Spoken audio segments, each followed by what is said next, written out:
Guys, what's up? It's your boy Crypto Marco yet again with another awesome video on the topic of cryptocurrencies. The currency your friendly bank employee from around the corner told you not to invest in because he said that gold is the best asset in the 21st century.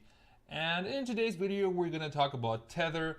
What's up with Tether? What happened? What was that heck all about? I went deep into the rabbit hole and I found some very interesting stuff for you. But before we get into the Tether topic, I just wanted to say thank you very much for being here and watching my video. I appreciate everybody being here and learning something from me. I hope you're gonna find some value in this video, and let's get into it. So first up, it's the total coincidence that my pullover looks like the Tether landing page. Okay, just kidding, that wasn't that funny. Basically, what's Tether? What's so special about it? Well, you know that it kind of has like every cryptocurrency has like the blockchain technology, transparent, secure, all that stuff. But the special thing about Tether, if we believe the website, is that every Tether token is backed by one real US dollar. So as you can see, $1 Tether is always equivalent to $1 US. That's also for dollar, euro, and yen, so it's supposed to make the whole thing stable, and it's widely in integration. So Bitfinex, for example, or Shapeshifter or GoCoin, they all work together with Tether. Also, of course, Tether has its own wallet for Apple and Android. CoinDesk also said that Tether is really awesome, but when I looked into, of course, before I make a video on something like that in a video that's supposed to be longer, I try to take apart the whole website and see what's important so you don't have to do it. And what I found on Tether is an interesting little detail that's like, I don't think it's like that important, but Tether is currently in beta. You can read that and they frequently asked questions. That's just a point that was kind of interesting to me.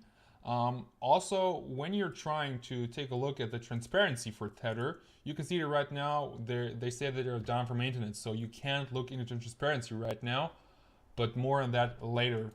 So as you can see, for a really long time, Tether was basically $1 in nothing else, and then bad news hit Tether. So international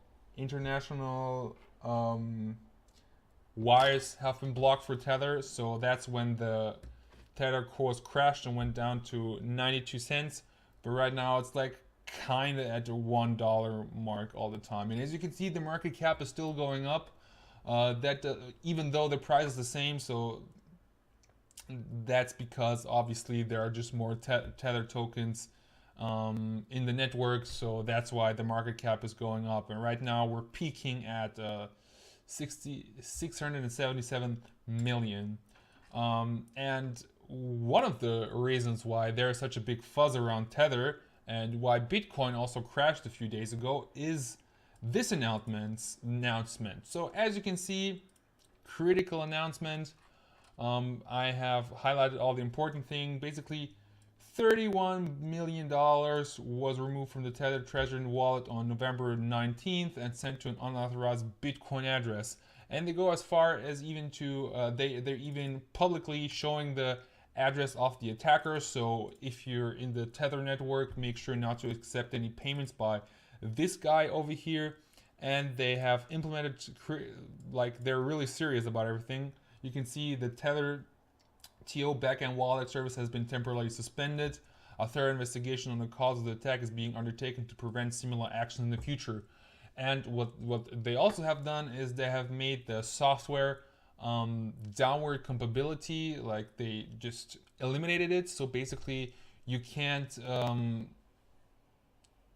execute any new payments if you don't have the new software. But on the new software, obviously the address that has been flagged as the attacker's address is suspended.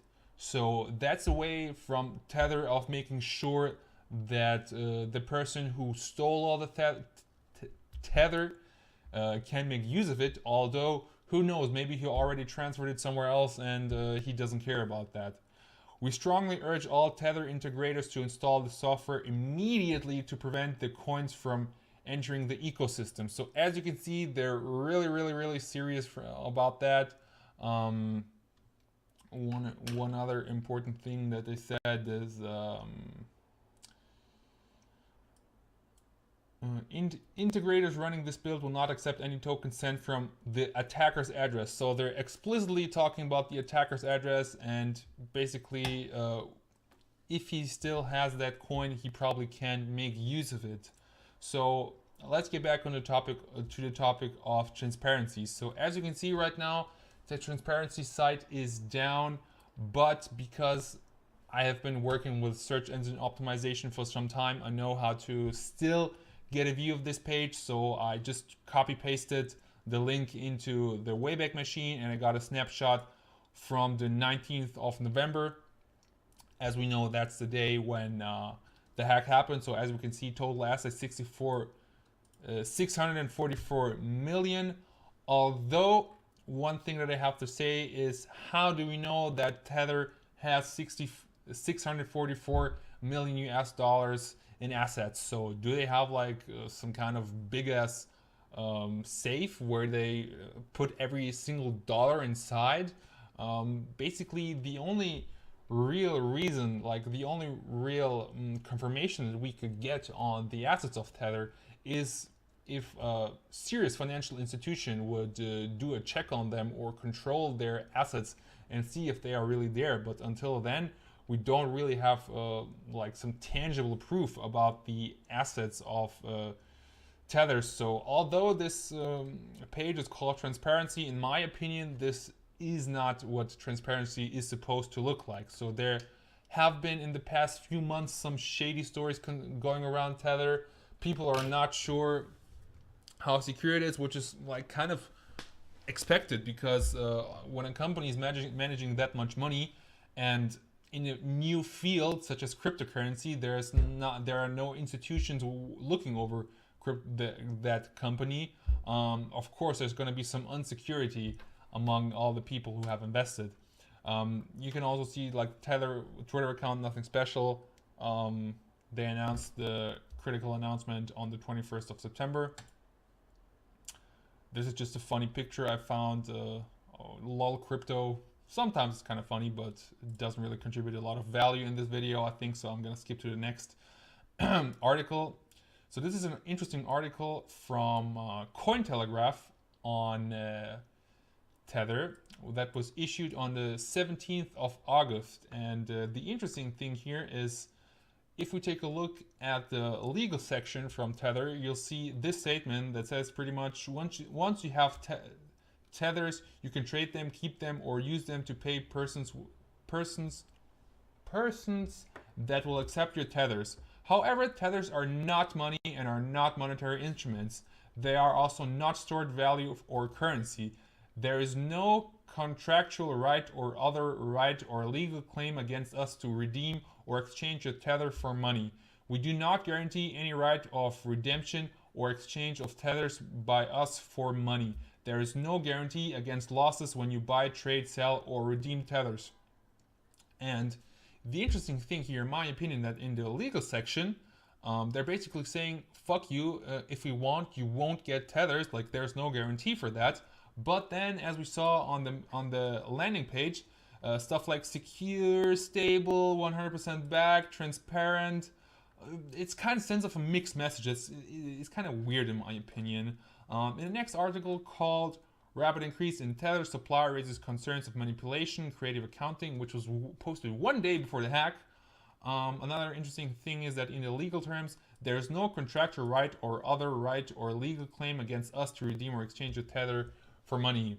So basically, Tether is sending out some kind of mixed messages right here, and I think it's kind of weird. But at the end of the day, this is all allegations, and we don't have real hard proof that Tether is involved in any kind of shady business. 5 days ago, this Reddit post was posted where they actually set up a bounty for the bank name and the bank addresses of Tether. although I think the bounty may be a bit too low, I would definitely, I think it's really interesting to see what happens. I mean, the information of the bank address and the bank name and the addresses of Tether might be something very interesting to the cryptocurrency community if it even exists. I'm not accusing Tether of anything. Also, if you are interested in putting on the tinfoil hats, make sure to do that when you're looking at this Reddit article. Basically, somebody spent a lot of time looking into the transactions that have been done on the Tether hack, and he says that it's the same guy who did the Bitstamp hack in 2015. I must admit, I would love to look into it, but I don't have the time to check every single link. As you can see, it's a lot.